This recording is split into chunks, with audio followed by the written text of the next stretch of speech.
Assalamu alaikum and welcome back. Today, we're diving deep into one of the most powerful chapters of the Quran, Sūrat an-Nāziʿāt, the 79th surah, revealed in Makkan. Its central theme revolves around the certainty of resurrection, accountability, and the ultimate consequences of our choices in this life.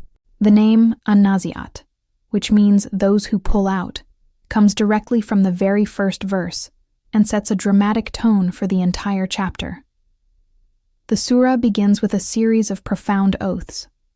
Allah swears by different groups of angels performing their duties. First, by an-Nāziʿāt, the angels who violently pull out the souls of the disbelievers. It's a jarring, intense image. Then, by an-Nāshiṭāt, the angels who gently draw out the souls of the believers, a stark and comforting contrast.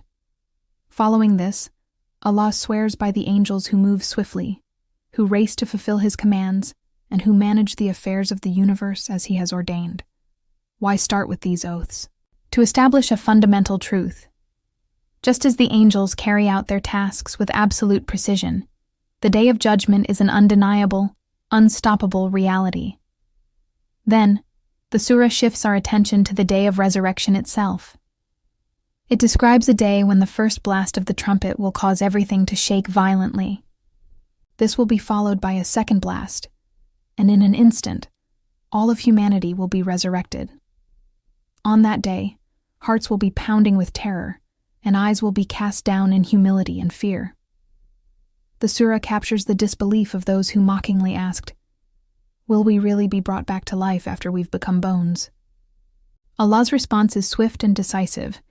It will be just a single cry, and suddenly they will all be awake and standing on the plain of judgment.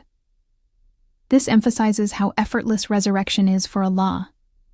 To drive this point home, the surah presents the powerful story of Prophet Musa and Firʿawn, or Pharaoh. Why Pharaoh? Because he is the ultimate symbol of human arrogance and denial of accountability. He famously declared, "I am your Lord, the Most High,"